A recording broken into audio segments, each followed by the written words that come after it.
amazing mark by playing in 2,130 consecutive games.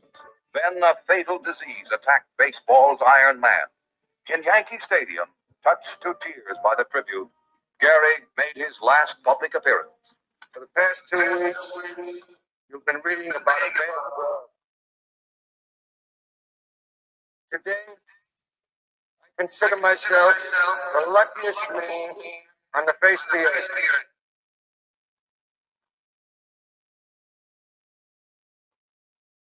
When you look around, wouldn't you consider it privilege to associate yourself with such a fine-looking man as is standing in uniform in this ballpark today? That I might have been given a bad break, but I've got an awful lot to live for.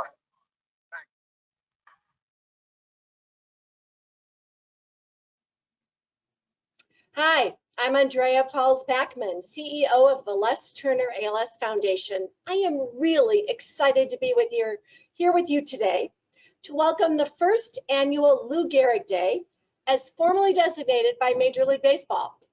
Thank you to the dedicated group of people living with ALS and their friends who made this happen. And I'm doubly excited to welcome two longtime friends of the Les Turner ALS Foundation, New York Times best-selling author Jonathan Eig, and everyone's best friend in the whole world, 93 XRT's midday host, Lin Brehmer. Well, we all know Jonathan Eig wrote the definitive book on Lou Gehrig in 2006, Luckiest Man, The Life and Death of Lou Gehrig, which became a New York Times bestseller. What you may not know is that as a spokesperson for the Les Turner ALS Foundation, Jonathan also hosted our annual Hope Through Caring Gala for several years, graciously signing books and telling stories from Lou's life. Lin Brehmer's connection with the foundation goes back decades. He first became acquainted with us when we ran the Mammoth Music Mart in Skokie, Illinois for 25 years. Lin was also our host for many years at the Les Turner ALS Foundation's Lou Gehrig Day, held every year at Wrigley Field. We'd welcome people living with ALS, do a big raffle, and have a fabulous day. You wouldn't find a more loyal fan of the Cubs or of the foundation. So today, on the first National Lou Gehrig Day, I can't think of two better people to talk all things Lou, baseball, and ALS than Jonathan and Lin. We are grateful to you today for your time and welcome wisdom. Before we get started, I'd like to thank all of you for watching us today. We also want to give a special shout out to our friends at the Live Like Lou Foundation and the National Phi Delta Theta Brotherhood for helping people living with ALS every day and funding much needed ALS research. We're happy you're in this fight with us. With that, Lin, take it away. Thank you, Andrea. And you know, it's so funny to hear Andrea talk about MLB designating the first official Lou Gehrig Day, because as she pointed out, Les Turner ALS Foundation used to have a Lou Gehrig Day celebration of their own at Wrigley Field with a pre-party at the Vic Theater, in which Jonathan Eig's daughter was a key linchpin in helping me give out trivia prizes. We'd have like 1,000 people in the Vic Theater who would then go over to Wrigley Field and celebrate Lou Gehrig Day in a manner to which we were well acquainted. Jonathan Eig, I've known for many years. I'm a big fan of, I've read almost all his books. I want to be honest. I haven't read every single one of them, but he's written the definitive biography of Ali, Muhammad Ali. Also a wonderful book about the first season of Jackie Robinson, which is a story unto itself. And of course, he is also the author of Luckiest Man. And many people call it the definitive biography of Lou Gehrig. And it's not the first time Lou Gehrig has had a biography written. And I want to start by reading you something, Jonathan. You may be familiar with it. Lou Gehrig stepped onto the field at Yankee Stadium wearing a pinstriped uniform that no longer fit. His pants were bunched at the waist. His jersey billowed in the wind. The crowd hushed as they watched him walk, head bowed, feet shuffling, arms hanging weakly at his sides. They had seen him make the trip from the dugout to home plate thousands of times, but never like this. Never with a look of dread creasing his face. That, my friend, is some fine writing. It is how the Lou Gehrig book by Jonathan Eig begins. And when I read something like that out loud, I have to ask you, John, when was it that you realized you had a gift that you might make a life out of writing? I'm still hoping that that's true. I'm working at it. Next to being a musician, telling your parents you're going to be a writer is probably a terrifying announcement. Yeah, right. Well, I had the safety net of being a newspaper reporter for a long time, and I always figured I'd have a steady paycheck, because what's more reliable than a daily newspaper showing up on your back porch every day or on your driveway? I mean, that's a sure thing. I was not worried that I was going to ever be out of a job as a newspaper reporter. But there you go. Life changes things. Life throws you a curveball, and the newspaper business hasn't proved to be as steady as Lou Gehrig, the Iron Horse, who also showed up for work every day. So I never thought about writing books. I really didn't, until I had the idea for a book about Lou Gehrig. That was the moment that changed my life. Well, here you'd been a journalist for all these years, writing for some of the best known newspapers and magazines in the country, if not the world. And why was it Lou Gehrig that spoke to you first? Because you're a baseball fan, grew up in New York, you grew up in a generation where you had to make a choice between the New York Mets and the New York Yankees. And I don't know what choice that was for you, but of all the subjects you could have chosen in the world of sports or in the world of politics, you chose Lou Gehrig. Yeah, that's a great question. You know, my dad was a Dodger fan growing up. My mom too. My dad had my grandfather had season tickets to Ebbets Field, so I think I picked the Yankees just to spite my dad. What do you do if you're not going to rebel against your dad? You know, that's kind of like childhood 101. But you know, I grew up a Yankee fan, and when you're 12 years old and you hear about Lou Gehrig, he's on Mount Rushmore of Yankee heroes, right? It's Ruth, DiMaggio, Gehrig, Mantle. Gehrig is always the boring one. Mr. Reliable, you know, what did he do? He played 2,130 consecutive games, but he had no personality. That's the story. And then when you're 12, you hear, oh, he died when he was in his 30s. But when you're 12 years old, that doesn't really sink in either. And then when you're in your 30s, it's a different story, right? So I was in my 30s, and I was having dinner with Jennifer one night, and I was talking about Lou Gehrig, and I said, I'm the same age that Lou Gehrig was when he was diagnosed with ALS. I wonder what that was like. You know, suddenly it's not a baseball story anymore. It's a human story. It's about a man finding out he's sick, and how does he deal with that? And I thought, I would love to explore that. You know, that would make a great book if it hasn't been done or hasn't been done right. What I found was that a lot had been written about Gehrig as the baseball player, but nobody had really written about his ALS. Nobody had written about how he discovered he was sick. What were the first symptoms? What was it like to be diagnosed with ALS? What were the treatments like back then? What did he go through after he was diagnosed? That's what really got me excited. I knew the baseball part, you know, was going to be relatively easy to tell, and that was the familiar part. You know, even the movie with Gary Cooper, it ends when he makes the speech. What happened after that? That's what really got me interested. You know, there's such a mythological world around the life and times of Lou Gehrig. And just so you know, I grew up in New York as a Yankee fan, because I'm so old, there were no other teams other than the Yankees when I was a kid. So the Yankees were my world. Mickey Mantle is my hero. But as a left-handed thrower and hitter, I took a special interest in the history of left-handed Yankees. So Lou Gehrig was where I rested right away. You know, as any baseball fan can tell you, the numbers he put in what was not a full career were staggering. I mean, how many times is somebody going to drive in 184 runs in one season? Okay, Hack Wilson did it a little better, but it's just stunning the numbers he put in before he got sick and couldn't play anymore. And there's so much you hear about, and there's the pride of the Yankees. What are some of the myths, the persistent myths that you found yourself going, oh, you know what, that wasn't so true? that's not what really happened. Well, there's so many myths. Anything with Babe Ruth involved, larger than life characters. But with Gehrig, the real problem was that we just didn't know much about him because he was so shy. And that was a really huge challenge for me. I was scared to death that maybe I was not really understanding him, that I didn't know what was really going on in his head and in his life, because he never talked to reporters. He didn't get married until he was 30. He was so shy that he just wanted to be left alone. He didn't even like signing autographs.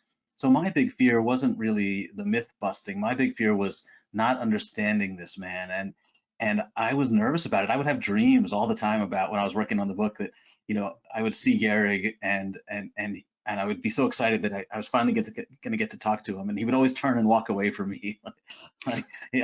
Once in a dream I saw him hitchhiking, and I stopped to pull over and let him in the car, and he decided he didn't want to go in, he didn't want to get in the car with me. So what is that saying? But when I found these letters that he wrote as he was after his diagnosis, that's when I really began to understand him better, and that's really to me, what made this book a success. I found more than 200 pages of letters he wrote with his to and from his doctor. The doctor saved his own copies of the letters. So that's when I really began to see how he handled the illness, how he handled his personal life, how this affected him, how it affected his family, and that really opened up a whole new world of understanding for me. One of the things that strikes me, having been involved with the Les Turner ALS Foundation all these years, is they knew next to nothing about ALS when Lou Gehrig was diagnosed. And it took them a long time to figure out what was actually wrong with him, because even then it was, a very rare disease. And then when Les Turner was diagnosed, decades later, they knew almost nothing about ALS, which really inspired the foundation that bears his name, Les Turner ALS Foundation, because they said, you know what, here's Lou Gehrig's disease, and since Lou Gehrig's time, they haven't really made any inroads in as much as figuring out what it is and what it does, and providing people with ALS with advocacy and assistance and guidance, which is something the Les Turner Foundation has done all these years.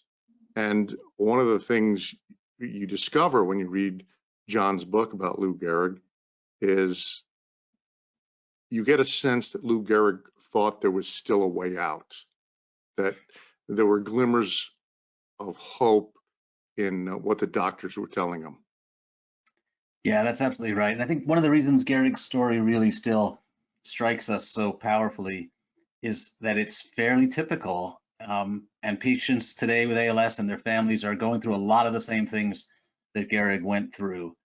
We have much better services available. Organizations like Les Turner can help with a lot of the load, and research is, miles ahead. But the basics, he went more than a year with symptoms before he was diagnosed. At first, they thought it might be other things. And then when it was diagnosed, they were still hoping that there might be a way out. And there were these experimental treatments that he was very excited about. At first, it was histamines, and then it was vitamin E. And all along, there's this feeling like, I might be the one. I might be here to see this happen, just as we now really are seeing so much promise in the research and in the science available. But Gehrig really believed and hoped, as all of us do, that this is going to be cured in our lifetime. And he played a whole season with symptoms of ALS. And you talked about his great numbers before.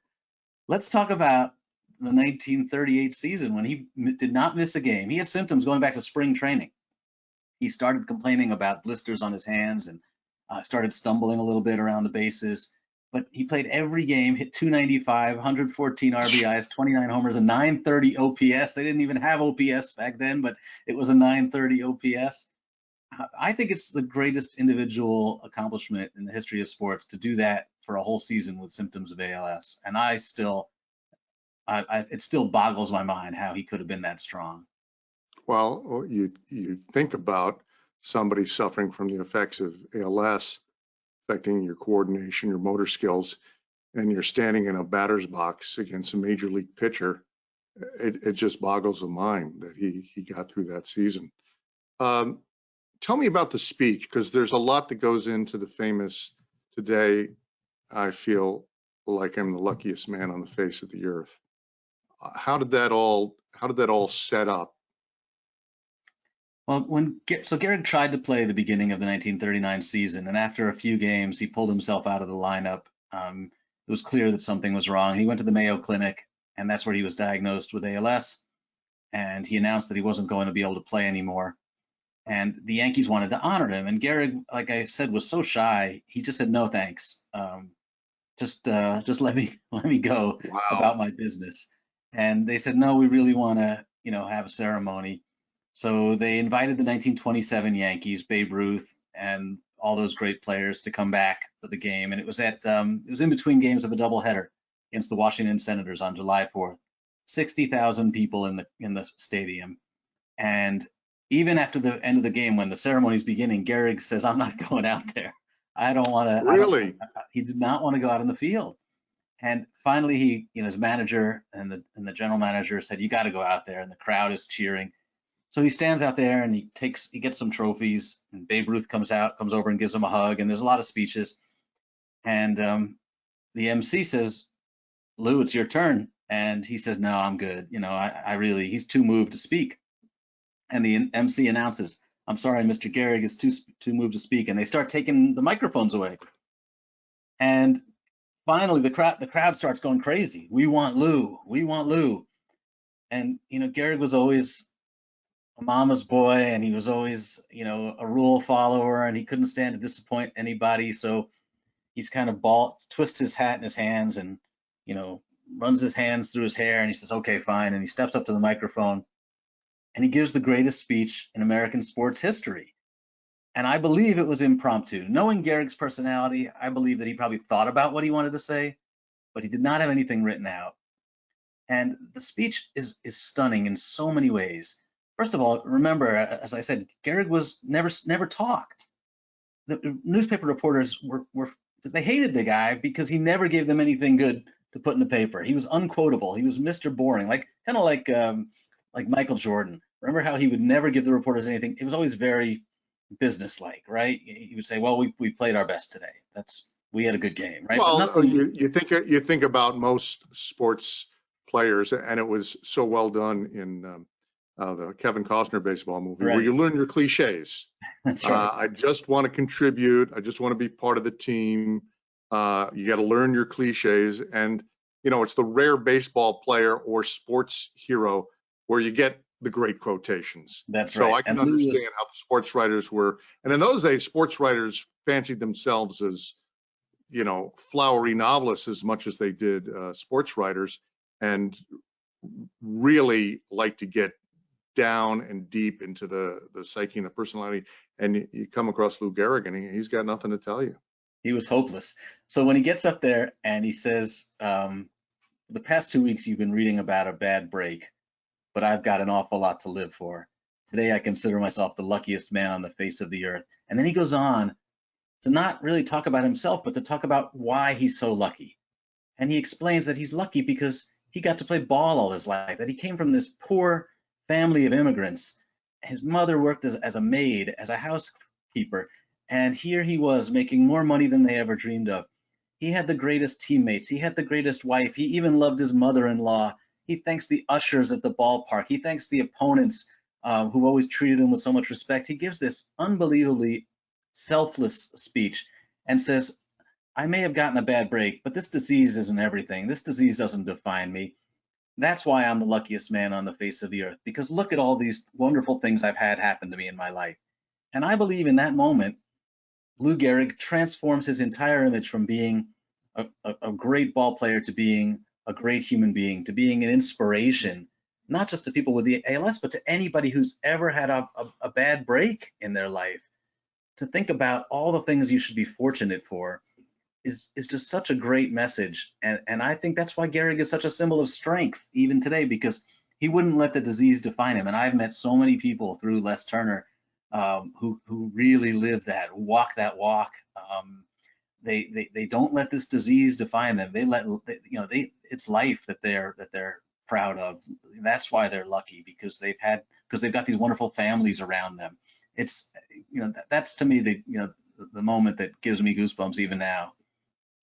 Well, when you try to think of a speech more inspirational than what Lou Gehrig said at Yankee Stadium, you just can't. And it's such a great point to, tie that to people we both met over the years with Les Turner ALS, and their courage and their bravery and their sense of never give up, no matter what's going on in their lives. And their lives are more difficult than most of us will ever be able to imagine. And I don't think I've seen more positive strength anywhere in my life than at those opportunities we've had to spend time with patients from Les Turner ALS Foundation and people that have been suffering from the disease. Yeah, there's no question about that. And that's why I wanted to really spend some time in this book talking about the last 2 years of Gehrig's life, because the story doesn't end with that speech. He not only devotes himself to ALS research, he goes and takes a job as a parole commissioner for the city of New York. He's offered all these jobs where he could just sign autographs, he could sit in a restaurant and shake hands with the customers, but he wants to do as much as he can to give back. And he's not content. So he goes to work as a parole commissioner until, he can no longer walk the stairs to the building. And then there's an elevator strike and he has to give up the job. But really, almost until the very end, he's fighting and trying to do the most that he can. And that's when he realizes that the experiments aren't working for him, he begins asking, what can we do for my wife to make this easier on her? He begins writing to the doctors he's met at the Mayo Clinic and saying, my friend has an ulcer, what do you recommend? He's just, it's the courage there and the selflessness is just off the charts. You think about his life and his legacy and how, somebody's progress in what they do in their lives goes on or doesn't go on. Here is an elite athlete, now one of the all-time great baseball players and one of the all-time great inspirations. And he went to college to be an architect. And his parents thought that playing baseball was about the most frivolous thing that he could possibly do, instead of finish his degree at Columbia University, an Ivy League college, and get a degree in architecture and go to work.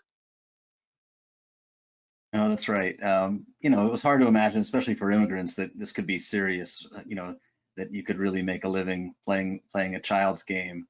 But he was such a great athlete, played football and, at Columbia as well as in high school. And, it was just so clear that this was his calling. And baseball, has always been that great melting pot, that game that really makes immigrants into Americans. And Gehrig was a big part of that. That's why it's hard for his parents to understand how that could work. And, he was, a New Yorker all his life, never left the city really, never wanted to be far from home. When he got married, he thought he was just going to live with his parents and that his wife would just move in.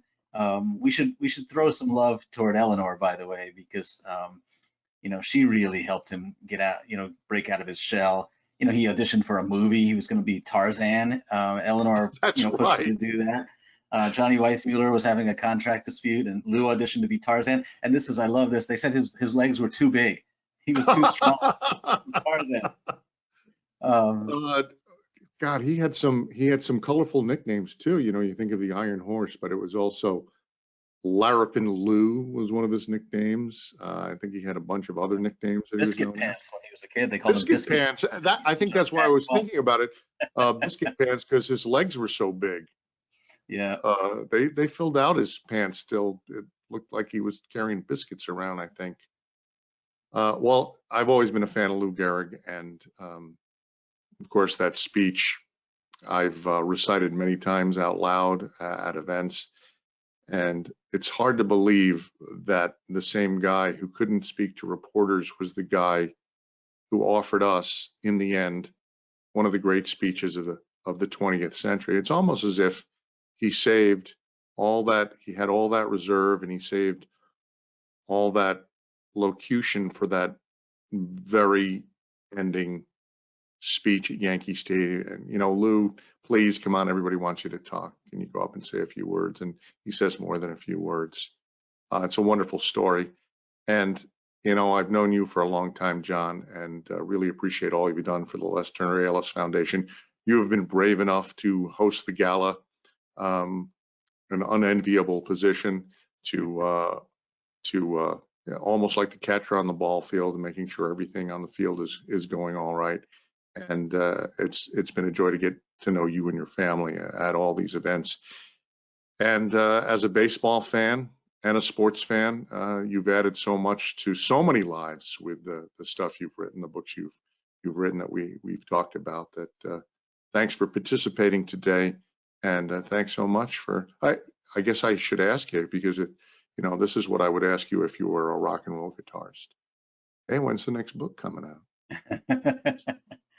Well, you know, I'm writing about the other person who gave one of the greatest speeches in American history. I think I could maybe make a claim that I'll have written biographies of the two greatest American speechifiers, Lou Gehrig and Martin Luther King.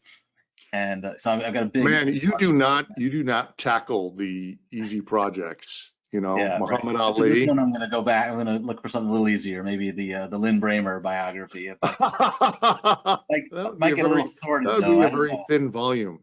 He was born and became a Yankees fan. He thought he was going to be a baseball player, but spoiler alert, became a DJ. Dead end job. He's still doing it.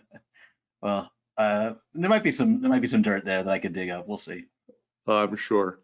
Andrea, thanks for having us. It's always a pleasure, you know, to see you and to be involved with the Les Turner ALS Foundation. And as I was saying, when Les Turner was diagnosed, there was still a long way to go in terms of helping out people with this rare disease. You're 100% right, Lynn. And thank you, Lynn and Jonathan, for taking the time today to be with us. This has been an amazing conversation. I really feel like I know Lou. This is great. I want to let all our viewers know that as we leave today, please enjoy a photo montage of our previous Lou Gehrig Day celebrations at Wrigley Field that Lynn alluded to. Thank you both, gentlemen. This has been a real pleasure. Thanks, everyone, for joining us. Thank you. Let's go! Batter up! We're taking the afternoon off. It's a beautiful day for a ball game today. The fans are out to get a ticket or two. From Walla Walla, Washington to Kalamazoo. It's a beautiful day for a home run, but even a triple's okay. We're gonna cheer and boo and raise a hullabaloo at the ball game today.